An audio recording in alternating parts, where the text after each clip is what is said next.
mempresentasikan materi tentang prinsip-prinsip etika bisnis. Kami dari kelompok 4 yang beranggotakan 3 orang. Yang pertama, Putu Kenjeli absen 10. Yang kedua, Nikadek Henita Rainayanti absen 11. Yang ketiga, Kadek Rosa Duyanti Parwata absen 12. Saya akan menjelaskan tentang pengertian etika secara umum.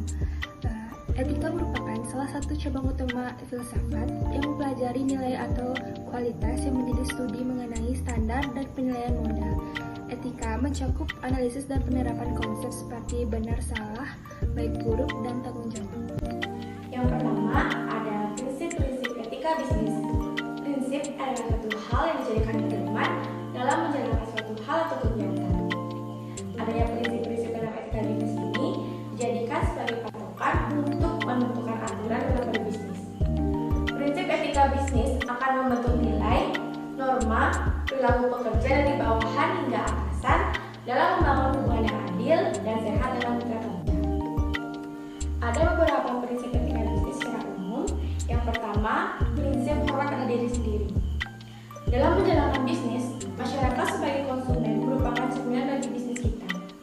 Bila bisnis kita memberikan kontribusi yang positif kepada masyarakat, tentu itu akan berdampak positif dengan bisnis yang kita jalankan, dan juga sebaliknya. Yang kedua, ada prinsip keamanan. Semua pihak harus memiliki akses positif sesuai dengan kemampuan dan peran yang sudah diberikan kepada masing-masing terhadap keberhasilan bisnis.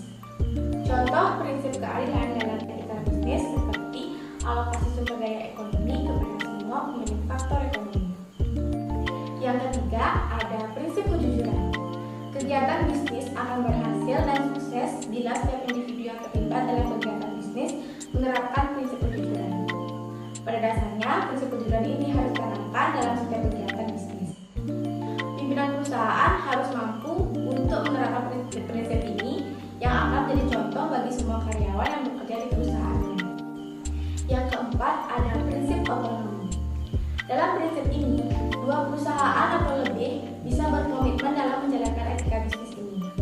Namun, masing-masing perusahaan dimungkinkan untuk mengambil pendekatan yang berbeda dalam menjalankannya. Sebab, masing-masing perusahaan memiliki kondisi karakter internal dan strategi yang berbeda dalam mencapai tujuan serta visi misi dari perusahaan tersebut. Saya akan menjelaskan tentang relativitas moral dalam berbisnis. Moral dan etika memiliki hubungan yang sangat selaras dengan jalannya bisnis itu sendiri. Dan nilai-nilai etika seperti keuntungan, kesejahteraan bersama, hak-hak asasi manusia, keadilan dan pelestarian lingkungan sangat diperhitungkan dalam proses pengambilan keputusan bisnis.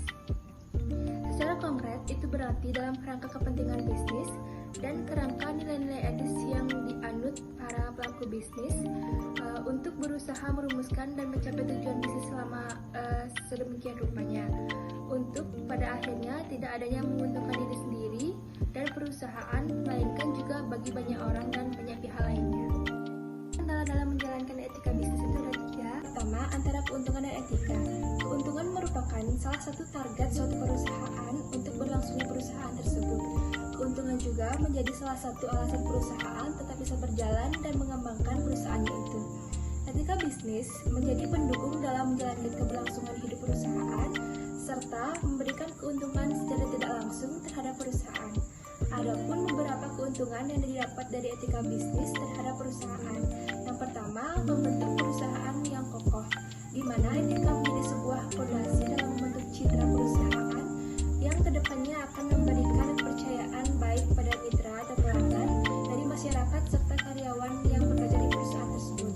Yang kedua, memiliki daya saing yang tinggi, di mana daya saing yang tinggi ini yang dimaksud adalah nama baik perusahaan, di mana pesaing dan pelanggannya, para pelaku bisnis modern percaya bahwa konsumen adalah kunci keberhasilan dalam melebarkan sayap perusahaan itu. Nah, selanjutnya yang ketiga, menciptakan nilai terhadap perusahaan atau value creation. Etika di sini menjadi salah satu patokan atau hal yang akan menjadi tujuan atau tuntunan dalam menentukan apakah tujuan perusahaan tersebut dapat terpenuhi atau sesuai dengan etika bisnis ataupun tidak. Baik teman-teman, saya akan melanjutkan presentasinya, yaitu pro dan kontra dalam etika bisnis. Etika berbisnis pada dasarnya sifat orang-orang itu sendiri yang berkecimpung pada dunia bisnis untuk menyesuaikan diri mereka dengan etika yang ada.